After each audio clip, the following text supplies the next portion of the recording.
तर प्रेक्षकांनो, घरोघरी मातीच्या चुली या मालिकेचा आजचा म्हणजे 17 एप्रिलचा भाग बघताय तुम्ही। तर मालिकेमध्ये आज काय घडलंय ते बघत राहा शेवटपर्यंत। आता या सौमित्रने या जानकीला अलर्ट केलंय की दादा उगाचच त्याचा जीव संकटात घालतोय। सयाजीरावांना जर कळलं तर तो जीव घ्यायचा प्रयत्न करेल ऋषिकेश दादाचा।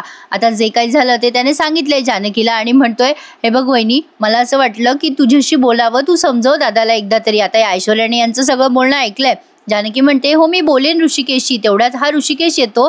जानकी त्याच्याशी बोलायला जाते। ऋषिकेश, अहो किती उशीर केलात, कुठे होतात तुम्ही, वाट बघते। पण ऋषिकेश तिला भाव न देता निघून जातो। सौमित्र पण बोलायचा प्रयत्न करतो त्याच्याशी, पण ऋषिकेश काही न बोलता निघून जातो खोलीत, जे अवंतिका आणि सौमित्राला खटकतं। आता ऋषिकेश खोलीत जातो तेव्हा ही जानकी त्याच्या मागे मागे जात म्हणते, काय चाललंय तुमचं ऋषिकेश, असं का निघून आलात वर? अहो तुम्हाला सौमित्र भाऊजी बोलत होते ना। मग ऋषिकेश म्हणतो, कोणाला माझ्याशी काय बोलायचंय ते मला सगळं समजतंय, मला दुसऱ्यांचं काही ऐकायचं नाहीये। मग जानकी म्हणते, असं काय बोलताय तुम्ही, मी काय कोणी दुसरी आहे का? शांत डोक्याने विचार करा। अहो कशाला या सगळ्यात पडताय, किती सगळं घडलंय आपल्या आयुष्यात, आणखीन काही घडायला नको, पोलिसांना करू दे ना त्यांचं काम। अहो ऐका।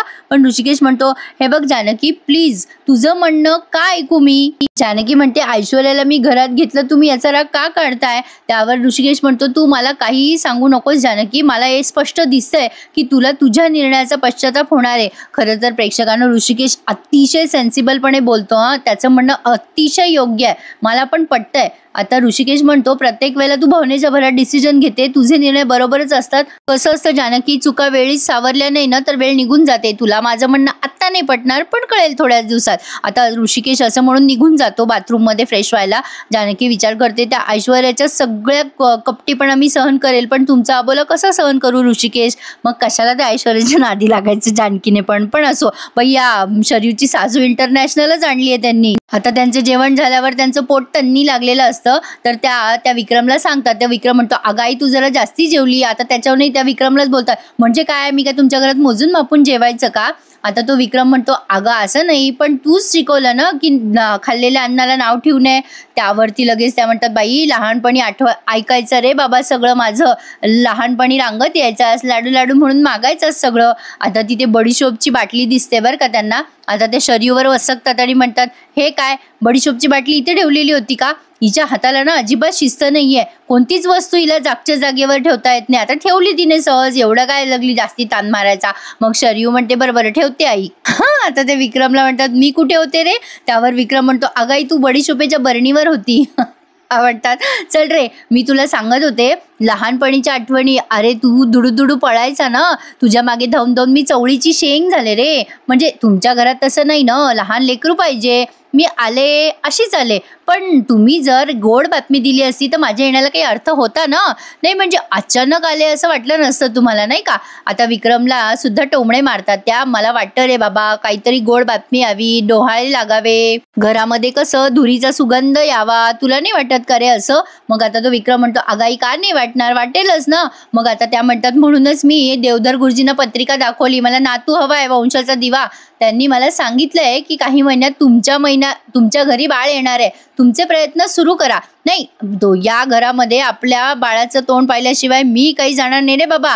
नाही बायकोला सांग जरा, घे मनावर, लवकरात लवकर गोड बातमी दे। आता हे सगळं शरीर ऐकतं आणि तिला बिचारीला वाईट वाटतं। पण असो, आता या ऐश्वर्याला कळलंय की ऋषिकेश त्या किडनॅपरच्या शोधात आहे नानांच्या, त्यामुळे ती टेन्शन मध्ये आली। आता ती विचार करते, अरे म्हणूनच डॅडाने मला सावध केलं असावं। त्या दीडशा आणि जानकीचं तोंड पाहिलं ना की मी सगळंच विसरते, असं संताप येतो ना मला, असं ती काहीतरी मनात विचार करत असते। या जानकीची पाठवणी कशी करायची तो विचार करावाच लागेल। आता सारंग येतो मोठ्याने रडत रडत, ऐश्वर्या। आता ऐश्वर्या म्हणते, आवाजी जाओ, मला नाही बोलायचंय सध्या तुमच्याशी। सारंग म्हणतो, ऐश्वर्या मी आहे ना, त्याचा आवाज बसलेला आहे अजून सुद्धा। आता ऐश्वर्या म्हणते, अरे सारंग तुम्ही? आता ती ऐश्वर्या मनातल्या मनात विचार करते, यांना आज सिद्धच केलंय की हा डिफेक्टिव्ह पीस आहे। सारंग म्हणतो, काही बोललात का तुम्ही? ऐश्वर्या म्हणते, नाही मी कशाला काही बोलू। त्यावर सारंग म्हणतो, चिडवा मला, चिडवा। ऐश्वर्या हसत असते त्याला। सारंग रडत म्हणतो, सगळेजण खाली चिडवत होते मला, सौमित्र तसंच करत होता. मला खूप राग आलाय सौमित्रचा. सौमित्र खूप वाईट आहे. ऐश्वर्या बघा ना माझ्याकडं, मी बोलतोय ना तुमच्याशी. हसू येतंय प्रेक्षकांनो. पण आज काय झालंय, खूप मोठे मोठे एपिसोड होते, माझी एनर्जी आज जरा डाऊन झाली आहे. तर असो, ऐश्वर्या म्हणते सारंग किती ओरडताय तुम्ही, आधी तुमच्या गळ्यामध्ये शिट्टी वाजल्यासारखा आवाज अडकलाय तुमचा. जे बोलायचं ना ते मुद्द्याचं बोला, उगाचच बडबड करू नका. मग सारंग म्हणतो सौमित्र दादा मला लई चिडवत होता, मला मला फार वाईट वाईट बोलत होता. मला ना तो सख्खा भाऊ मानतच नाही बहुतेक. मी त्याचा सख्खा भाऊ असून सुद्धा तो वकिली मोठ्या भावाचीच करतो, सावत्र भावाची. मला माझी काळजी करायची सोडून तो त्याची सावत्र भावाची काळजी करतो. एकदा ना या दोघांमध्ये भांडणं झालेच पाहिजे, मग या दोघांना कळेल कोण सख्ख आहे कोण सावत्र आहे ते. आता हा बोलता बोलता सहज बोलतो लागली. ऐश्वर्याच्या मनात चांदणं चमकतं बरं का. ती विचार करते की अरे हा डिफेक्टिव्ह पीस बोलता बोलता बरंच काही बोलून गेला की, आणि ती खुश होते. आता तिने काय प्लॅन केलाय प्रेक्षकांनो, काहीच काही. आता सौमित्र आणि ऋषिकेशमध्ये भांडणं लावून द्यायचा तिचा विचार आहे. म्हणजे सौमित्र आतापर्यंत ऋषिकेशची बाजू घेत होता ना, तर ऋषिकेशच्या मनात सौमित्राबद्दल विष पेरायचं आहे, जे तिच्यासाठी अगदी सहज शक्य असं तिला वाटतंय. मग आता ऐश्वर्या म्हणते काय ना सारंग, तुम्ही कधी कधी वायफळ बडबड करता पण कधी कधी महत्वाचं सांगून जाता. सारंग म्हणतो तेच ना, मी तेच सांगतोय तुम्हाला. आता सारंग अनंत बडबड करत असतो, पण ऐश्वर्याचं लक्ष मात्र तिच्या विचारातच असतं. मग आता ऐश्वर्या विचार करतीये ऋषिकेश आणि सौमित्र हे कॉम्बिनेशन माझ्या लक्षातच नाही आलं. डिवाइड अँड रूल, फोडा आणि राज्य करा.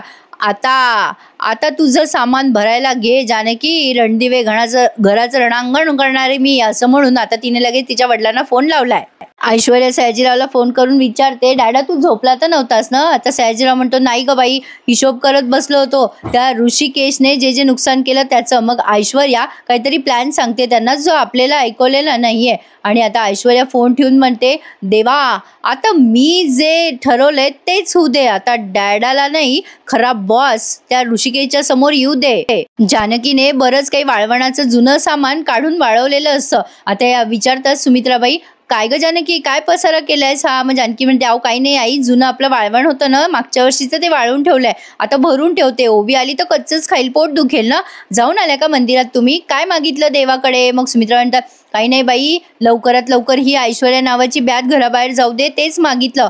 मग जानकी म्हणते काही गोष्टी देवाच्या हातात आहे पण काही आपल्या हातात आहे. मग या सहज विषय काढतात, ऋषिकेश कुठे, सकाळपासून दिसला नाही. मग आता ही जानकी म्हणते नानांच्या खोलीत आहे, तुमच्याच खोलीत बसल्यात. मग आता सुमित्राबाईंना काळजी वाटते, काय ग बाई ऋषिकेश बोलतोय की नाही तुझ्याशी. नाही म्हणजे हे ऐश्वर्या आल्यापासून तो नीट बोलत नाहीये ग तुझ्याशी, कधी बाहेर जातो कधी येतो, नाराज झालाय ना, काळजी वाटते ग जरा त्याची. मग जानकी म्हणते हो ना हो आई, ऐश्वर्यामुळे चिडलेत ते, त्यांच्या डोक्यात काही ना काही चालू असतं बघा. जाऊ द्या, आपण वेळ देऊ थोडासा त्यांना, पण अशी वेळ निघून गेली ना की होतील शांत. मग सुमित्राबाई म्हणतात बरं बाई, बरं झालं, वेळ आली की होईल शांत म्हणा तो. पण काय म्हणालीस ग, बरंच काही सुरू आहे त्याच्या डोक्यात म्हणजे. जानकी म्हणते अहो आई ते ना नानांच्या किडनॅपरचा शोध घेताय. सुमित्रा म्हणतात अगं बाई कशाला आता रिकामं काढतोय तो हे सगळं, म्हणजे करू दे त्याला जे करायचं ते, पण त्याला सांग सौमित्राची मदत घे, उगाच त्रास नको व्हायला. जानकी म्हणते आई तुमचं बरोबर आहे, मी सांगणारच आहे त्यांना, पण मी त्यांना समजावेल. मग आता सुमित्राबाई म्हणतात बरं बाई, पण विसरू नकोस आपल्याला ऐश्वर्याला घराच्या बाहेर काढायचंय आणि तिचं खरं रूप समोर आणायचंय. मग जानकी म्हणते आई मी मिशन विसरलेली नाहीये, आपल्या मिशनचं नाव काय, गुंडीची वाजवायची पुंगी, असं काहीतरी त्यांनी नाव ठेवलंय. मग आता नानाशी बोलतो ऋषिकेश, आणि ऋषिकेशने सगळी माहिती काढली आहे आणि ऋषिकेशला कळलंय की कसं कसं नानांना किडनॅप केलं होतं, पण नेमकं बॉस कोण होता ते कळलेलं नाहीये. नाना वर्णन सांगतात फक्त त्या लोकांचं, 30-35शीतले होते, दाढी होती वगैरे वगैरे. आता ऋषिकेश ठरवतो काही झालं तरी किडनॅपरला पकडायचं. संशय त्याचा सयाजीरावावर आहे. मग नाना सांगतात त्याला जपून कर बाबा, तो पोचलेला माणूस आहे सयाजीराव. तर असो, आता या जानकीने शर्वरीला आवडतं ते सगळं भरलंय, म्हणजे कसले कसले पापड आहेत नाचणीचे वगैरे वगैरे. आणि आता अवंतिका म्हणते अहो आई जानकी वहिनीने मुरंबा दिलाय बरं का शरयू त्यांच्या सासूबाईंना, त्यांच्यात गोडपणा यावा म्हणून. आता सुमित्रा म्हणतात काय ग पोरीनो, काय फाजीलपणा करताय, मी निघते आता. आणि कसं आहे आज जरा गुलाब नाहीये, म्हणजे सगुणा पण नाही, तर जरा बघा पोरीनो घराकडे. तेवढ्यात ऐश्वर्या म्हणते आई तुम्ही निघालात. सुमित्राबाई म्हणतात हो वेळेवर आलीच बाई, मी निघाले शर्वरीकडे, आज गुलाबराव नाहीये आपला आणि ही पण नाहीये सगुणा, तर पोरींना मदत कर जरा. ऐश्वर्या म्हणते हो करेल नाही, काय काय करायचं ते सांगा. मग सुमित्रा म्हणतात अगं नेहमीच स्वयंपाक कर, साफसफाई कर, गौऱ्या थापायच्या आहेत. मग तू काय करशील यापैकी? मग आता ऐश्वर्या मनात विचार करते, स्वयंपाक नाही येत आपल्याला, साफसफाई केली तर कंबरडं मोडेल, त्यापेक्षा त्या गौऱ्या का काय ते थापून घ्याव्यात आणि ते थापायचं जे म्हणजे भाकरीसारखं काहीतरी असेल, करते करते, या घरात टिकायचं असेल तर करावं लागेल. मग ऐश्वर्या म्हणते, हो आई मी की नाही गौऱ्या थापते. आता ऐश्वर्या असं बोलून फसली बरं का. जानकी हसते, सगळ्याजणी बघायला लागतात तिच्याकडे. मग आता ऐश्वर्या म्हणते, असं काय बघताय आई, मी गौऱ्या थापेल. अवंतिका म्हणते, तुला जमणार आहे? ऐश्वर्या म्हणते, न जमायला काय आलं, मला जमेल जमेल.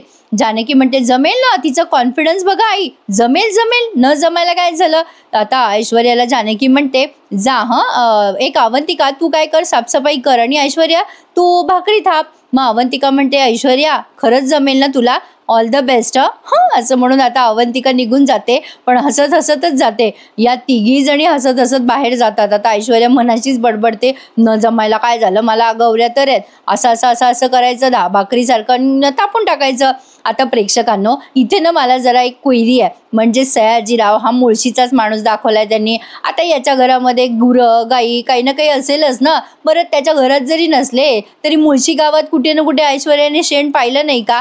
ती मुळातच मुळशीचीच आहे ना. ठीक आहे, शहरात जरी शिकली असेल तरी तिला शेण माहीत नसावं, ये बात कुछ टू मच नाही हो रही. तर असो, ऐश्वर्या बाहेर जाऊन विचार करत असते, शेण कसं थापायचं. मग ती जानकी येऊन तिला चिडवते. जानकी म्हणते, अगं शेतामध्ये बी कसं पेरायचं, गाई गुरांना कसं चारायचं आणि शेण कसं थापायचं हे शिकायलाच हवं. अगं ऐश्वर्या, तुला भाकऱ्या येतात ना? मग ऐश्वर्या म्हणते, आय नो इट, भाकऱ्यासारखंच असणार ते. मग जानकी म्हणते, चला तर मग सयाजी विखे पाटलांची लेक आता पहिल्यांदा गौऱ्या थापणार. जानकी आता तिचा हात धरून त्या शेणासमोर तिला बसवते. प्रेक्षकांनो, मी गौऱ्या कधी थापल्या नाही, पण एवढं बेसिक नॉलेज मला आहे. जेव्हा गौऱ्या थापायच्या असतात तेव्हा ते शेण घट्ट हवं ना, आणि जेव्हा गौऱ्या थापतात ना तेव्हा त्याला पाणी लावून मग भिंतीवर लेपतात ना ते. आता ते शेण एवढं पातळ केलंय, जणू काही शेणाचा सडा टाकायचा आहे. मग कशा थापता येतील त्या गौऱ्या ऐश्वर्याला? ऐश्वर्या कसं तरी करत असते आणि म्हणते, ई हे काय आहे? जानकी म्हणते, अगं यानेच तर तुला गौऱ्या थापायच्या आहेत, चल चल थाप थाप. अगं गौऱ्या थापते म्हणालीस ना, याच्याच गौऱ्या करायच्या असतात, थाप आता, शेण आहे ते शेण. मग आता ही ऐश्वर्या कंटाळा करते, ॲक वॅक करते, त्याचा वास तिला इरिटेटिंग वाटत असतो आणि जानकी तिची मजा घेत असते आणि म्हणत असते, अगं नीट नीट कर ऐश्वर्या. आता तिच्या डोक्याला पण ते शेण लागलंय, त्यामुळे तिला जास्तीच घाण वाटते आता आणि योक योक करते ती. आता ही जानकी हसून म्हणते, काय ग ऐश्वर्या, अगं आदर्श सून होण्याची ही सुरुवात आहे, रणदिवेच्या घरात तुझं स्वागत आहे. आणि हसते तिला. पण असो, आता इकडे बघा, ही शरयू बिचारी चहा करत असते, तिची सासू येऊन तिला खूप डोकं लावते. बाबा कमाल आहे प्रेक्षकांनो, कमाल आहे. मालिकेमध्ये काय चहा काय दाखवतील ते काही सांगता येत नाही. आता ती चहा करते तेव्हा ती सासू येते आणि म्हणते, काय चाललं तुझं? शरयू म्हणते, अहो आई मी चहा करते विक्रमसाठी आणि माझ्यासाठी. मग तिची सासू येऊन म्हणते, अजिबात चहा प्यायचा नाही, आता तुमचा सकाळचा चहा बंद, दोघांनी पण चहा नाही प्यायचा. मग शरयू म्हणते, असं का? त्यावर त्या म्हणतात, तुझी सासू सांगते म्हणून. आतापर्यंत दुधामध्ये बाटलीमध्ये कोमट दूध टाकायची वेळ आली असती, पण काय आहे, चहा पिताय तुम्ही, चलिये बस बाहेर. आता ती विक्रमच्या जवळ बसवते सासू आणि म्हणते, बस त्याच्या जवळ बस, मग काहीतरी होईल ना, मी सांगते तसं करा. आता मी सांगितलं तसं रोज केलं तुम्ही तरच माझा या घरात नातू येईल.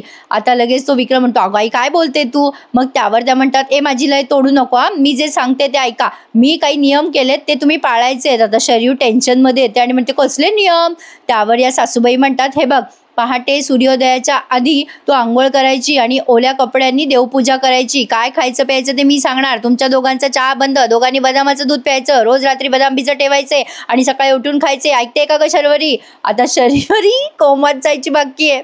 शर्वरी, गाय वासराला नमस्कार करायचा रोज आणि पोथी आणणार आहे मी, ती वाचायची. आता ती शर्यू म्हणते, अहो आई तुम्ही सांगताय ते ठीक आहे, पण असं काही करून बाळ होत नसतं, हे सगळं सायंटिफिक करायचं असतं, दवाखान्यात जाऊन ट्रीटमेंट घ्यायची असते. त्यावरही सासू भडकते आणि म्हणते, घ्या, म्हणजे मी जे बोलते ते काहीच त्याला अर्थ नाहीये, म्हणून मला शिकलेली सून पाहिजे नव्हती. म्हणजे या पोरीनं सगळं कळतं, फक्त बाळ कसं जन्माला घालायचं तेवढं कळत नाही. तो विक्रम डोक्याला हात लावतो आणि म्हणतो, अगं आई काय हे? त्यावरती त्या म्हणतात, काय रे विक्रम, तुझ्या बायकोला बरं मिरच्या झोमतात रे, मी तुला काय सांगते ते, बायकोला तुझ्या हे नाही समजत की बाळ कसं जन्माला घालायचं. बरं तुम्हाला समजते रे, नको ते डोकं चालवायचं. आणि मी मोठी आहे ना, मी सांगते ना, तुझ्या चांगल्यासाठी सांगते ना, देवासमोर हात जोडले तरच तुम्हाला पोरगं होईल, हात जोडल्याशिवाय कसं दान देईल तो? मग आता शर्वरी म्हणते, बरं बरं ठीक आहे, तुम्ही सांगताय तसं करते मी, पण मूल होण्यासाठी काही असतं का? नाही नाही, म्हणजे आम्ही डॉक्टरांना भेटलोय आणि आमचे रिपोर्ट पण येणार आहे. आता लगे ही बाई भनकते आणि म्हणते, बापरे रिपोर्ट? कशाचे रिपोर्ट? काय रे विक्रांत, काय चाललंय हे? आता तो विक्रांत म्हणतो, अगाई हे बघ, मूल होण्यासाठी काही टेस्ट असतात त्या आम्ही करून घेतल्या, त्याचा रिपोर्ट येणार आहे. त्यावरती लगेच त्या म्हणतात तुला काय गरज आहे टेस्टची? हे बघ विक्रांत, तुला समजत नाही का? हिचं काही ऐकू नको, मी सांगते ते ऐक. तुम्ही आता लगेच शर्वरी म्हणते ओ आई तुम्ही काय डॉक्टर आहात का? मग लगेच ती सासू म्हणते बोलू दे ना तिला, बोलू दे. मग शरयू म्हणते अहो डॉक्टरांनी सांगितलेलेच उपाय योग्य असतात. सासूबाई म्हणतात तू मला अक्कल नको शिकू, बाळ जन्माला मी काय घातलेलं नाही का? शरयू म्हणते किती बोलताय हो, सारखं सारखं तेच तेच सांगितलं ना तुम्हाला, आम्ही करतोय प्रयत्न, आणि ना बाळ होण्यासाठी जरा शांतता पाहिजे, असं तुमच्या बोलण्याने मनस्ताप होतोय मला. आता लगेच ती सासू कांगावा करते, अगं बाई बापरे बापरे बापरे, माझ्या बोलण्यामुळे तुला मूल होत नाहीये आणि तुला मनस्ताप होतोय, तुझी कू सुजत नाहीये माझ्या बोलण्यामुळे. बरं बरं जाते मी गावाला. मग मी गावाला गेल्यानंतर तुला बाळ होईल का? लिहून दे बरं मला, होईल का तुला बाळ? त्यावर विक्रम म्हणतो अरे काय चाललंय तुमचा तमाशा, थांबा जरा, कोणीतरी गप्प बसा, बाहेर कोणी ऐकलं तर काय म्हणतील. आता तेवढ्यात दरवाजा वाजतो बरं का. मग लगेच सासूबाई म्हणतात थांब जरा बाई, मीच जाते दरवाजा उघडायला, नाही तर पुन्हा तुला मनस्ताप होईल माझ्यामुळे. तेवढ्यात आता दरवाजा उघडल्यावर सरूची आई दरवाजात हजर. सुमित्राबाई म्हणतात मालतीताई नमस्ते, कशा आहात तुम्ही? आता मालतीबाई त्या सुमित्राबाईंना पाहून तोंड वाकडं करतात बरं का. त्यांना काही आनंद झालेला नाहीये त्या तिथे आल्यात. पण असो आता बघू या दोघा विणींची जुगलबंदी कशी रंगते ते. तर आता त्या या असं जीवावर आल्यासारखं त्यांना म्हणतात. पण असो आता इकडे ऐश्वर्या हात धुत असते गौऱ्या थापल्यानंतर, पण आता तिच्या हाताला प्रचंड वास येतोय, त्यामुळे तिला गचाळ वाटते ते खूप. ती विचार करत असते शी किती घाण आहे, कसे थापत असतात लोक गौऱ्या, कसली घाणेरडी कामं दिली मला. तेवढ्यात आजी येतात तिथे आणि आजींना पण वास येत असतो. आजी म्हणतात छी बाई काय वास आहे हा गुंडे, काय बाई गुंडे तुझी अवस्था झालीये बाई, तुझ्या हाताचा शेणाचा वास जात नाहीये ना बाई, बाई काय छळ मांडला ग घरातल्या बायकांनी तुझा.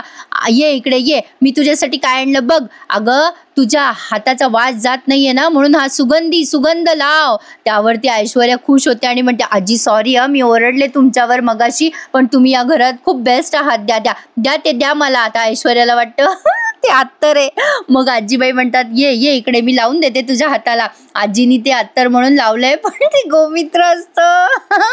प्रेक्षकांनो या मालिकेमध्ये काय ते फक्त सारंग आणि आजी जान आणतात, फार भारी ऍक्टिंग करतात. आता ऐश्वर्या अजून ओकायला लागते. मग आता आजी म्हणतात अगं इतर रे इतर, जमाल गोटा नाही, अगं इतर रे जन्नत म्हणतात त्याला. ऐश्वर्या म्हणते जन्नत आहे का जानू में, अहो हे गोमित्राचं पाणी आहे. त्यावर आजी म्हणतात काही पण काय बोलतेस, अत्तर आहे ते अत्तर. मग आता ऐश्वर्या म्हणते वास घ्या, वास, हाताचा वास घ्या माझ्या. आजी वास घेतात आणि एक करतात. आता ऐश्वर्या म्हणते काय काय. मग आता आजी म्हणतात अगं गोमूत्र आहे खरंच हे कोणी केलं. त्यावर ऐश्वर्या म्हणते काय हो तुम्ही दुसऱ्यांना नावं ठेवता आणि तुम्हाला गोमित्र आणि अत्तरामध्ये फरक नाही कळत का? आता आजी रडायला लागतात ऐश्वर्या ओरडली म्हणून, म्हणजे तोंड असं बारीक करतात.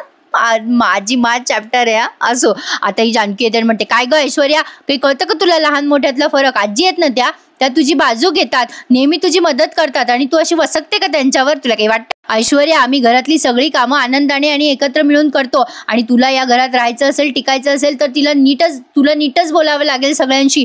आजी तुम्हाला नाही पटलं ना हे? आजीला लगली भारी वाटते जानकीने बाजू घेतली त्यांची म्हणून, लगेच त्या अशा हसायला लागतात. ऐश्वर्याची काही बाजू घेत नाही. मग जानकी तिला लेक्चर देते, हे बघ ऐश्वर्या तुला जर इथे राहायचं असेल ना तर तुला सगळी कामं करावी लागतील आणि तुझ्या वाट्याला प्रॉब्लेम पण येतील लक्षात ठेव. आता ही जानकी तिला अलर्ट करायला जाते तेव्हा ऐश्वर्या तिलाच ऐकवते प्रॉब्लेम तुझ्या वाट्याला येतील पण मी इथून कुठेही जाणार नाही, नसत्या भ्रमात राहू नको जानकी, तुझी नाटकं बंद कर. मुद्दाम घाणेरडं काम दिलं ना मला गौऱ्या थापायला, नाही मुद्दाम केलं तुम्ही, तुम्हाला नोकर चाकर लावता येत नाही का? एवढ्याले पैसे आहेत ना तुमच्याकडे, काय घाणेरडी कामं देतेस ग? नोकर लावा, थापा मारता नुसत्या, एवढा पैसा कमवता तर कशाला ठेवताय असे जपून पैसे? त्यावर जानकी म्हणते अगं काय आहे ना ऐश्वर्या, जगाने मान्य केलंय शेण म्हणजे औषध आहे, अगं तेच तुझ्या हाताला लागलंय आणि ते हात आता शुद्ध झालेत, आता या हाताने कुठलंच वाईट काम करायला जाऊ नकोस. काय ग ऐश्वर्या, कळलं का तुला? मग आता ऐश्वर्या मनात विचार करते थांब आता तुझी लवकरच जिरवते, आता तुझीच माणसं तुझ्याच विरुद्ध उभी करते की नाही ते बघ. प्रेक्षकांनो आता पुन्हा पाहायला कंटाळा नाही येणार का आपल्याला? पुन्हा ऐश्वर्या प्लॅनिंग करणार, पुन्हा जानकीला बाहेर काढणार, पुन्हा जानकी आत येणार. अरे बाप रे, कमाले बाबा यांची एकत्र एका ठिकाणी फिरवायची. पण असो आता ती निघून जाते असं मनातल्या मनात बोलून. आजी आपल्या जानकीच्या तोंडाकडे पाहत राहतात. मग आता ती स्वयंपाक करत असते जानकी, तेव्हा अवंतिका येते आणि तिला मिठी मारते आणि म्हणते बाप रे वहिनी कमाल केली तुम्ही. जानकी म्हणते अगं काय केलं मी? अवंतिका म्हणते, अहो तुम्ही बेस्ट जाऊबाई आहात जानकी वहिनी. त्यावर जानकी म्हणते, पण काय केलं ते तर सांग. मग अवंतिका म्हणते, अहो त्या ऐश्वर्याला शेण थापायला लावलं ना तुम्ही. अवंतिका जानकीचं कौतुक करत असते, तुम्ही बेस्ट जाऊबाई आहात. मग जानकी म्हणते, अगं ऐश्वर्याला मी फक्त प्रोत्साहन दिलं, तिला काम करायचं होतं ना, मग तिला काम शिकवलं, एवढंच काय ते. पण अवंतिका हसते आणि म्हणते, आता ती पुन्हा शेणाला हात लावणार नाही, आता दूरच पळेल ती शेणापासून. मग जानकी म्हणते, अगं असं कसं, तिला घरातली कामं आली पाहिजे ना, मी फक्त तिला प्रोत्साहन दिलं. मग अवंतिका म्हणते, तुम्ही जे काही प्रोत्साहन दिलं ते तिच्या कायम लक्षात राहणार आहे आणि आता ती कायम शेणापासून लांब पडणार आहे. दोघी जावा जावा हसतात आणि एपिसोड संपतो. आता पुढे बघा, ऐश्वर्या पुन्हा सायको झाली आहे आणि आता तिने काहीतरी ते असं पाट्यांवरती दोरे लावलेत आणि ते नानांना किडनॅप केलेल्या गुंडांचा फोटो आणि एकीकडे सौमित्राचा फोटो लावलाय. हिचा असा प्लॅन आहे की आता सौमित्राला बॉस म्हणून उभं करायचंय ऋषिकेश समोर. मग जानकी ऋषिकेशचा पाठलाग करत त्याला विचारते, कुठे चालले होते तुम्ही. मग ऋषिकेश म्हणतो, अगं मला त्या बॉसचा पत्ता लागला, तो आत्ता माझ्या हाताशीच लागणार होता बघ, काळा कोट घातलेला होता त्याने. आता तो दुसरा तिसरा असून सौमित्र आहे. काही दाखवतात. आता प्रेक्षकांना मला तर नाही आवडला बाबा हा ट्रॅक. बघा आता तुम्हाला काय वाटतं, मला कमेंट करून सांगा आजचा भाग कसा होता ते. आणि पुन्हा उद्या भेटूयात नवीन भागासहित. तोपर्यंत धन्यवाद.